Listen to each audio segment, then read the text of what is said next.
बिस्मिल्लाहिर्रहमानिर्रहीम अस्सलामु अलैकुम रहमतुल्लाह। आसिफ अली जरदारी की जानिब से बिलावल भुट्टो को बड़े अहम तरीन मिशन के ऊपर अमेरिका भेजा गया और बरतानिया भेजा गया, जहाँ पर गवर्नमेंट की जानिब से एक कमेटी बना के कमेटी इस मकसद के लिए बनाई गई कि पाकिस्तान और इंडिया के दरमियान जो जंग हुई, पाकिस्तान और इंडिया के दरमियान जो मामलात हुए, इनको इंटरनेशनली हाईलाइट किया जाए। इंटरनेशनल लेवल के ऊपर हाईलाइट करने के लिए पाकिस्तान ने एक कमेटी तश्कील दी, एक कमेटी बनाई कि वो इंटरनेशनल लेवल के ऊपर जाकर इंडिया की कारस्तानियों के मतलब इंडिया की करतूतों और इंडिया की काले और स्याह कारनामों के मतलब दुनिया को आगाह करे और बताए कि किस तरीके से इंडिया की जानिब से कि एक गैर ज़रूरी और एक एग्रेसर के तौर पर काम किए जा रहे हैं। कि पहलगाम का वाक़या होता है, जो कोई भी इस तरह का दहशतगर्दी का वाक़या होता है तो उसकी आड़ में इंडिया पाकिस्तान के ऊपर हमला कर देता है। तो इसको दुनिया के अंदर बेनकाब किया जाए, ना सिर्फ इनकी सोच को बल्कि आरएसएस, हिंदुत्व, बीजेपी की जो सोच है, उनकी जो घटिया सोच है, वो बेनकाब की जाए। ये वो तमाम के तमाम काम है, जिम्मेदारियां हैं, टास्क हैं जो कि फ़ॉरेन ऑफिस को करनी है। फ़ॉरेन ऑफिस जो इतना बड़ा ऑफिस काम कर रहा है, इतने अखराजात के ऊपर इतना महंगा काम करता है, इतने उसके अखराजात हैं, इतना उसका बजट है, इतने उसके मामलात हैं, तो बजाय इसके वो ये काम करने के अगर यहाँ पर एक कमेटी बना के तो उसको दुनिया के अंदर भेजा जाएगा, रुखसत किया जाएगा और उसको दुनिया के अंदर भेज कर ये काम किए जाएंगे, तो फिर फ़ॉरेन ऑफिस बंद करते हैं, फिर फ़ॉरेन मिनिस्टर को घर भेज दें, फिर उनका क्या काम है। तो ये अब इन्होंने जो कमेटी बना के भेजी उसके अंदर एक तो उन्होंने 2-4 लोग ऐसे शामिल कर दिए, डाल दिए, जिनको सिर्फ नवाजने के लिए, दौरे करवाने के लिए, और ऐसे लोग जो कि रिजेक्टेड है आवाम की जानिब से, उसको कमेटी के अंदर शामिल कर लिया गया। ना पीटीआई की इसमें कोई शमूलियत है, ना पीटीआई को शामिल किया गया, ना इमरान खान से मशावरत की गई। ये पहली बात। दूसरी बात ये कि अब आप इमेजिन करें, बिलावल भुट्टो या पीपल्स पार्टी वाले अगर वो जाएंगे अमेरिका के अंदर, बरतानिया के अंदर, तो क्या वो इंडिया की बात करेंगे? क्या वो पाकिस्तान इंडिया के दरमियान होने वाले मसाइल की बात करेंगे? संताश माहदे की बात करेंगे? संताश माहदे को बहाल करवाने में इन्होंने कोई किरदार अदा किया? इनके जाने से संताश माहदा बहाल हो गया? इनके जाने से संताश माहदा अपनी असल शक्ल में आ गया? इनके जाने से इंडिया ने पाकिस्तान के ऊपर हमला नहीं करना? इनके जाने से इंडिया ने पाकिस्तान के ख़िलाफ़ हर्जा सराई करना, पाकिस्तान के ख़िलाफ़ नैरेटिव बनाना, पाकिस्तान के ख़िलाफ़ जहर उगलना बंद कर दिया है? ऐसा कुछ नहीं किया गया। तो बिलावल भुट्टो फिर वहाँ पर क्या कर रहा है? बिलावल भुट्टो असल में वहाँ पर गया है अपनी सेटिंग करने, वो अपने मामलात को सेट करने गया और अमेरिका को ये बताने गया है कि हमारे जो मामलात तय हुए थे गवर्नमेंट के साथ, हुकूमत के साथ, नून लीग के साथ, इस्टेब्लिशमेंट के साथ, कि 2 साल ये गुजारेंगे और उसके बाद 2 साल हम गुजारेंगे। तो 2 साल इनके मुकम्मल हो गए। इन्होंने अब दूसरा बजट पेश कर दिया। दूसरा बजट पेश करने के बाद इन्होंने जो दिहाड़ियाँ लगानी थी, जो लूटमार करनी थी, कमीशन कमाने थे, ठेके इन लोगों ने लेने थे, जो इन्होंने माल पानी बनाना था, वो तो सब कुछ बना लिया।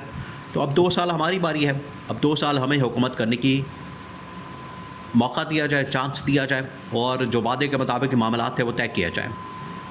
वहाँ पर एक तरफ आसिफ जरदारी ने बिलावल भुट्टो को भेजा और यहाँ पर आसिफ जरदारी की जानिब से शहबाज शरीफ को घर भेजने की तैयारी और मंसूबा तैयार कर लिया गया। देखिए, आसिफ अली जरदारी जो कि शहबाज शरीफ को यहाँ तक लाने वाला है, वज़ीर-ए-आज़म बनाने वाला है, उसको इस पोस्ट के ऊपर बिठाने वाला है, वही उसको घर भेजेगा। पाकिस्तान के अंदर अगर शहबाज शरीफ को कोई घर भेजेगा तो वो आसिफ जरदारी भेजेगा।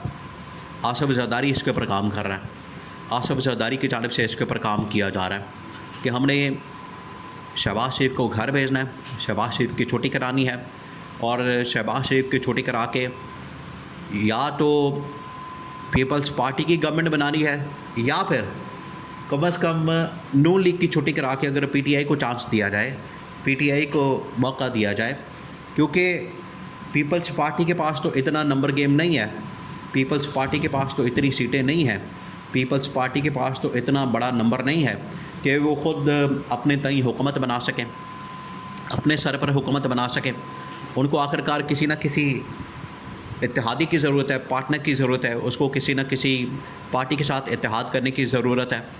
अगर आज इन्होंने नून लीग के साथ इत्तेहाद किया, देखिए नून लीग के साथ इत्तेहाद इनका चलता नज़र नहीं आ रहा और पीपल्स पार्टी के तमाम लोगों ने ये बात वाज़ेह कर दी है। पीपल्स पार्टी ने बता दिया है कि ना नून लीग को पहले वोट पड़े ना पड़े। अभी ये चंद दिन पहले समड़ियाल के अंदर, सियालकोट के अंदर इलेक्शन हुए, उसके अंदर पीपल्स पार्टी ने खुलकर बता दिया कि इन इलेक्शन के अंदर, इंतखाबात के अंदर नून लीग को वोट पड़ा ही नहीं और नून लीग का कैंडिडेट जीत गया।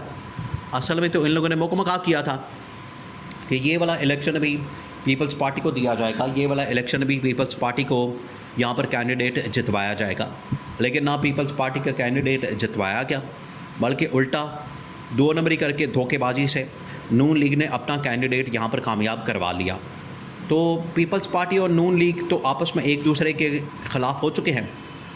ये वक्ती तौर पर हो सकता है कि एक दूसरे के साथ जुड़ कर बैठे हैं। इनको पता है कि हमारा आपस में जुड़ना, एक रहना, मिलकर रहना ही हमारे सर्वाइवल का इस वक्त बेहतरीन ऑप्शन है। अगर हम अलहदा हो गए, अगर हम एक दूसरे के ख़िलाफ़ हो गए, हमारी लड़ाई हो गई, अगर हम आपस में एक दूसरे के ख़िलाफ़ पाड़ गए तो इमरान खान हमें खा जाएगा, दोनों को खा जाएगा। इस वजह से ये मिल के चलते हैं, मिल के वारदात डालते हैं।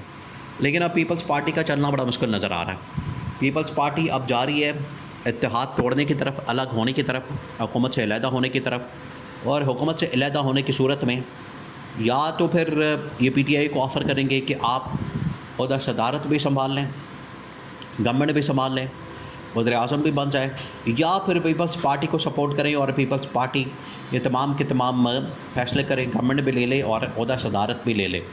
तो ये अब टेबल के ऊपर ऑप्शन मौजूद है पीपल्स पार्टी के पास, आसिफ अली ज़रदारी के पास। और आसिफ अली ज़रदारी, पीपल्स पार्टी अब इनके ऊपर काम कर रही है। उनको पता लग गया है कि अब ज़्यादा देर नून लीग के साथ, शहबाज शरीफ के साथ, शरीफ ख़ानदान के साथ चलना हमारा मुश्किल है, क्योंकि हर मौके पर पंजाब के अंदर कहा गया कि हमें पीपल्स पार्टी का वो शेयर दिया जाए, पीपल्स पार्टी का जो शेयर बनता है वजारतों का हुकूमत के अंदर, वो दिया जाए, वो नहीं दिया गया। मरीम नवाज़ शरीफ ने इनकार कर दिया। इसी तरह से ऊपर भी वफाक के अंदर वजारतों का शेयर, वो भी नून लीग ने उसको देने से इनकार कर दिया। और अभी ये जो चेयरमैन सेनेट और डिप्टी चेयरमैन सेनेट का जो तनख्वाहों का मसला बना है, ये पीपल्स पार्टी के ऊपर तनकीद हो रही है। तो पीपल्स पार्टी के ऊपर तनकीद हो रही है, ये भी सारा प्लांट किसने किया है? नून लीग ने किया।